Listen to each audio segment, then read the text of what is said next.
গ্রামে গঞ্জে শিশু কিশোরদের সাইকেলে চড়ে স্কুলে যাবার দৃশ্য আমাদের সবারই দেখা, কিন্তু পিরোজপুরের নাজিরপুর উপজেলার ৩ নম্বর দেউলবাড়ি দোবরা ইউনিয়নের গ্রামগুলোতে এই এক ব্যতিক্রমী দৃশ্য।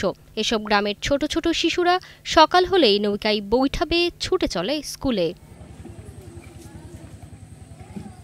পিরোজপুরের নাজিরপুর উপজেলার ৩ নম্বর দেউলবাড়ি দোবরা ইউনিয়ন রাস্তাঘাটহীন বিচ্ছিন্ন একটি অবহেলিত ইউনিয়ন। উপজেলা সদর থেকে প্রায় ১৩ কিলোমিটার দূরে এই ইউনিয়নের অবস্থান, যেখানে গ্রাম থেকে বের হওয়ার নেই কোনো রাস্তা। গ্রামের পাশ দিয়ে বয়ে গেছে ছোট বড় অসংখ্য খাল। তাই এই জনপদের সাধারণ মানুষ ও শিক্ষার্থীদের যাতায়াতের একমাত্র ভরসা হলো নৌকা। আমাদের বিদ্যালয়ে আসতে আমাদের যাতায়াতের খুব সমস্যা, যার কারণে আমরা বিদ্যালয়ে আসতে পারি না। আমরা ১২ মাস নৌকায় চড়ে আসি, কখনো আমাদের কচুরিপানা আটকে যায়, যার কারণে সেখান থেকেই আমাদের বাড়ি ফিরতে হয়। বিদ্যালয়ে উপস্থিত হতে পারি না। অনেক সময় বৃষ্টি নামে আমাদের বই খাতা ডুবে যায়, অনেক সময় নৌকাও ডুবে যায়। কোনো রাস্তার ব্যবস্থা নেই, আমাদের স্কুলে আসতে অনেক কষ্ট হয়। শিক্ষার্থীরা জীবনের ঝুঁকি নিয়ে বছরের ১২ মাসই নৌকায় বৈঠা বেয়ে স্কুলে যাতায়াত করে। শীত মৌসুমে পানিতে কচুরিপানা জমে যাওয়ায় নৌকা চলাচলে বিপাকে পড়তে হয় এলাকাবাসীকে।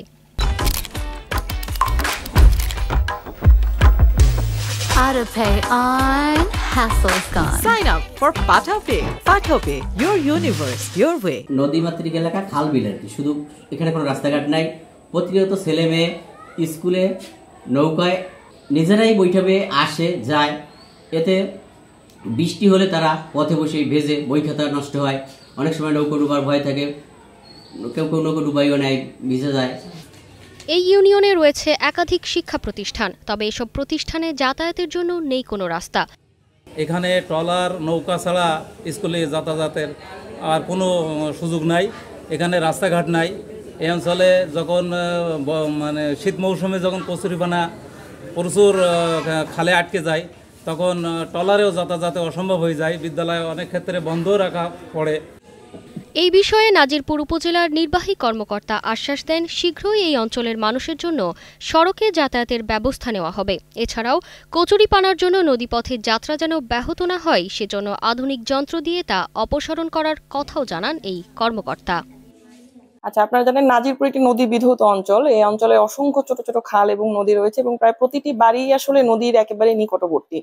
এবং এই অঞ্চলের মানুষের যাতায়াত যোগাযোগের জন্য আমরা খুব দ্রুতই তাদের রাস্তা যাতে যাতায়াতের সুবিধা হয়, সড়ক যাতায়াতের জন্য আমরা খুব দ্রুত পরিকল্পনা নিয়ে তাদের সড়ক যাতায়াতের ব্যবস্থা ইনশাল্লাহ করতে পারবো। বাজার সদাই থেকে শুরু করে চিকিৎসা, শিক্ষা সবকিছুর জন্যই পাড়ি দিতে হয় অথই জল। সরকার এই এলাকার মানুষের জন্য সড়ক নির্মাণে উদ্যোগী হলে ঘুচবে দুঃখ, এমনটাই মনে করছেন স্থানীয়রা।